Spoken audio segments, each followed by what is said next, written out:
लोकसभा निवडणुकीचे वारे आता हळूहळू व्हायला लागलेत। प्रत्येक पक्ष या ठिकाणी लोकसभेच्या तयारीला लागला आहे। 2 दिवसापूर्वी राष्ट्रवादीचे सुनील तटकरे परभणीला येऊन गेले, तर शिवसेना उद्धव बाळासाहेब ठाकरे गटाकडूनही जोरदार तयारी करण्यात येते आणि भाजपचं नेमकं काय या लोकसभा निवडणुकीमध्ये भूमिका असणार हे जाणून घेऊया। आपल्यासोबत भाजपच्या परभणी जिल्ह्यातील एकमेव आमदार मेघना बोर्डीकर आहेत।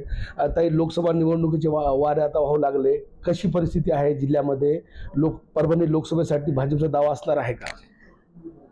परभणी लोकसभा मतदारसंघातच नाही तर संपूर्ण भारतभर मोदीजींच्यासाठी खूप चांगली परिस्थिती आहे। मोदीजींची गॅरंटी प्रत्येक भारतीयाला पटलेली आहे। त्यामुळे परभणी लोकसभेवरती आम्ही भारतीय जनता पार्टीचे सर्व कार्यकर्ते मिळून दावा 100% आमचा पहिला दावा ह्या जागेसाठी असणार आहे। दीदी, 2 दिवसापूर्वी सुनील तटकरे येऊन गेले या ठिकाणी आणि त्यांनी वैयक्तिक बोर्डीकर साहेबांची भेटी घेतली।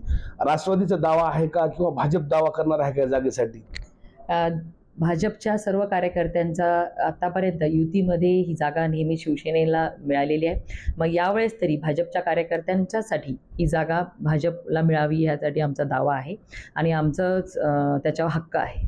शिवसेना शिंदे गटाकडून दावा केला जात आहे, तर त्या संदर्भात माहिती येते की परभणीची जागा त्यांनी मागितली, मग कसं मॅनेज करणार पूर्ण एक जागेसाठी? शिंदे गट मागताय, तुम्हीच म्हणले काल तटकरे साहेब पण आमच्या घरी येऊन गेले, तर प्रत्येक महायुतीतले पक्ष आपापल्या पद्धतीने मागणी करताय, पण हक्क आणि दावा, कारण की भारतीय जनता पार्टीचा कार्यकर्ता हा बूथपर्यंत पोहोचलेला आहे आणि चांगल्या पद्धतीने आमचं काम या ठिकाणी चालू आहे। आणि जेवढं भारतीय जनता पार्टीचं काम परभणी लोकसभेमध्ये, मग घनसावंगी असो किंवा परतूर, जिंतूर, पाथरी, गंगाखेड, प्रत्येक विधानसभेमध्ये प्रत्येक बूथवर भारतीय जनता पार्टीचा कार्यकर्ता हा सक्रिय आहे आणि त्यामुळे आम्ही सर्वजण भारतीय जनता पार्टीच्यासाठीच ही जागा मागणार आहोत।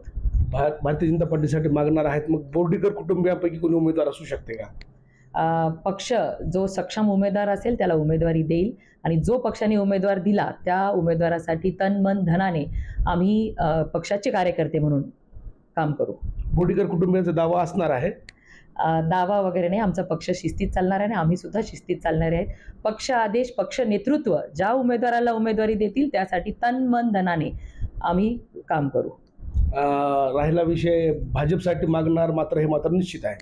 निश्चित भाजपसाठी ही जागा सुटावी म्हणून आम्ही सर्वजण, भाजपचे आमचे सगळे कोर कमिटीचे सदस्य, बूथ लेवलपासून सर्व कार्यकर्त्याची मागणी आहे आणि आत्तापर्यंत युतीमुळे भाजप जिल्ह्यामध्ये तेवढा सक्षम कार्यकर्ते होऊ शकले नाहीत। हीच संधी आहे, ही संधी आम्ही सोडणार नाहीत। तर एकूणच परभणी लोकसभेची जागेवर भाजपनं दावा केला आहे, मात्र युती धर्म पाळणार असल्याचंही विधान या ठिकाणी आमदार मेघना बोर्डीकरांनी केलं आहे। तर पक्षानं जबाबदारी दिल्यास बोर्डीकर कुटुंबीयही निवडणुकीत सहभाग होणार असल्याचं या ठिकाणी आमदार मेघना बोर्डीकर यांनी विधान केलं आहे।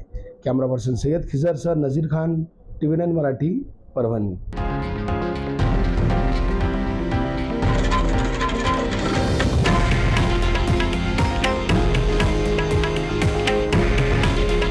हे आहे देशातील नंबर 1 न्यूज नेटवर्क आणि आपण पाहत आहात TV9 मराठी। काळजी तुमची, हित महाराष्ट्राचं।